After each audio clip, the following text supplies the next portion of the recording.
গত এক বছরে 26 লক্ষ বেকার বৃদ্ধি হয়েছে। কালো টাকা সাদা করার সুযোগ সেখানে রাখা হয়েছে এই বাজেটে। আমরা মনে করি যে কালো টাকা সাদা করার সুযোগ রাখা উচিত ছিল না। সেই আগের অর্থনৈতিক কাঠামোর অনেক ছাপ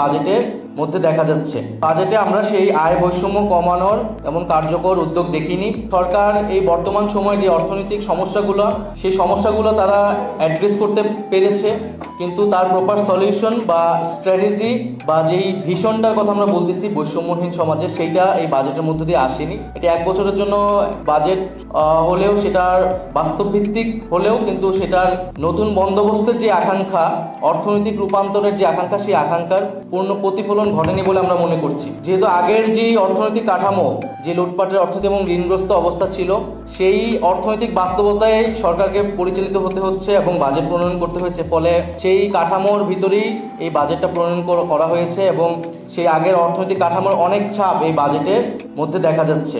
আমরা এই গণঅভ্যুত্থানের মধ্য দিয়ে তৈরি হওয়া যে নতুন বাংলাদেশ, সেখানে আমরা ভেবেছিলাম বা আমাদের আকাঙ্ক্ষা ছিল যে ধনী গরিবের যে আয় বৈষম্য, সেই আয় বৈষম্য কমে আসবে। কিন্তু এই বাজেটে আমরা সেই আয় বৈষম্য কমানোর এমন কার্যকর উদ্যোগ দেখিনি। করদাতার সংখ্যা যেটি পূর্বে ছিল সেটি বিদ্যমান রয়েছে এবং যে সকল ব্যক্তি বা প্রতিষ্ঠান কর ফাঁকি দেয় তাদেরকে করের আওতায় আনার তেমন কার্যকর পদক্ষেপ আমরা দেখিনি।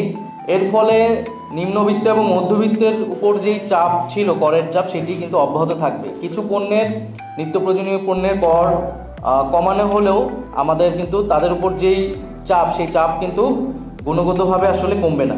দ্বিতীয়ত আমরা বলছি যে এই জুলাই গণঅভ্যুত্থান শুরু হয়েছিল বেকার সমস্যা থেকে, কর্মসংস্থানের আন্দোলন থেকেই কিন্তু এই গণঅভ্যুত্থানের সূত্রপাত। ফলে তরুণদের ব্যাপকভাবে প্রত্যাশা ছিল যে আমাদের যে বেকার সমস্যার সমাধান এবং কর্মসংস্থান বৃদ্ধির জন্য উদ্যোগ থাকবে, কিন্তু আমরা সেটি দেখতে পাইনি। গত এক বছরে 26 লক্ষ বেকার বৃদ্ধি হয়েছে, কিন্তু কর্মসংস্থান বৃদ্ধির জন্য যে বিনিয়োগ বাড়ানোর প্রয়োজন ছিল সেই ধরনের নীতি গ্রহণ করা হয়নি, বরং ব্যাংকের উপর যে নির্ভরশীলতা সেটি অব্যাহত রয়েছে, আগের আমলের মতোই সেই ধারাবাহিকতা রয়েছে। ফলে এই বাজেট থেকে বা এই অর্থনৈতিক পলিসি থেকে আসলে যে কর্মসংস্থান বৃদ্ধি হবে বা বেকার সমস্যা নিরসন হবে কার্যকরভাবে, সেটা আমরা মনে করছি না।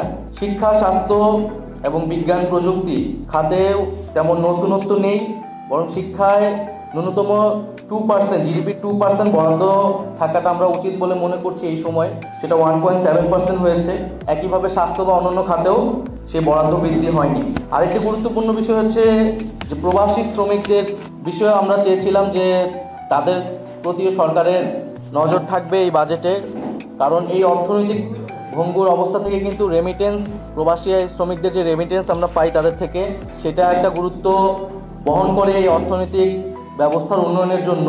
কিন্তু আমরা দেখছি যে প্রবাসী কল্যাণ মন্ত্রণালয়ের বাজেট কমানো হয়েছে, সেটি প্রায় প্রবাসী কল্যাণ মন্ত্রণালয়ের বাজেট অর্ধেক করা হয়েছে এবং এটা আমরা নিন্দা জানাচ্ছি এবং আমরা মনে করি যে এই বাজেটটা প্রবাসী কল্যাণ মন্ত্রণালয়ের বাজেট কমানো উচিত না। কারণ এই আমাদের প্রবাসী ভাইয়েরা তারা কিন্তু নিজেদের উদ্যোগে বিদেশে যায়, দেশের এই প্রবাসী কল্যাণ মন্ত্রণালয় থেকে যতটুকু সুযোগ সুবিধা তাদের দেওয়া হয় সেটিও যখন কমানো হয়, তখন আসলে এই সরকারের আসলে প্রবাসী ভাই বোনদের উপরে আসলে তাদের উদ্যোগ কি সেটি পরিষ্কার হয় না। এবং আমাদের দেশের বাইরে যেসব ভাই বোনরা যায় তাদেরকে প্রাতিষ্ঠানিকভাবে দক্ষ করে তোলার উদ্যোগ যাতে নেওয়া হয়, এটা আমরা জানিয়েছিলাম, কিন্তু উল্টো দেখা গেল যে প্রবাসী কল্যাণ মন্ত্রণালয়ের বাজেট কমানো হয়েছে। এছাড়া ক্ষুদ্র ও মাঝারি ব্যবসায়ীদের প্রতি ইনসেন্টিভ থাকবে, আমাদের এটা প্রত্যাশা ছিল, কিন্তু ক্ষুদ্র ও মাঝারি ব্যবসায়ীরা লাভবান হবে এই ধরনের উদ্যোগ আমরা দেখিনি এই বাজেটে। আরেকটি বিষয় হচ্ছে ই কমার্স বা ডিজিটাল ট্রানজ্যাকশনের ক্ষেত্রে ট্যাক্স বৃদ্ধি করা হয়েছে, যেটা 5% ছিল, 5 থেকে এখন 15% করা হয়েছে, যেটা আমরা মনে করি যে আমাদের যে ডিজিটাল ইকোনমি, সেই ইকোনমি ক্ষেত্রে সেটার প্রভাব তৈরি হবে, একটা নেতিবাচক প্রভাব তৈরি হবে। আরেকটি বিষয় যেটা সবাই বলছে যে কালো টাকা সাদা করার সুযোগ সেখানে রাখা হয়েছে এই বাজেটে।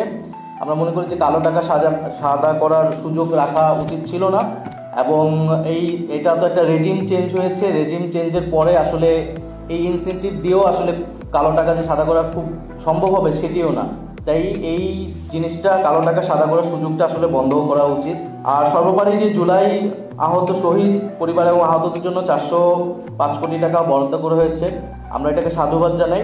কিন্তু আমরা বলবো যে এই টাকাটা যাতে যথাযথভাবে খরচ করা হয় এবং তাদের যে যথাযথ পুনর্বাসনের কথা আমরা বলতেছি, সেই পরিকল্পনা মাফিক যাতে এই টাকাটা খরচ করা হয় এবং তাদের প্রতি যে প্রতিশ্রুতি দেওয়া হয়েছিল সেই প্রতিশ্রুতিগুলো যাতে দ্রুত সময়ের মধ্যেই পালন করা হয়। সার্বিকভাবে আমাদের বাজেট নিয়ে আমাদের এটাই দৃষ্টিভঙ্গি জাতীয় নাগরিক পার্টির।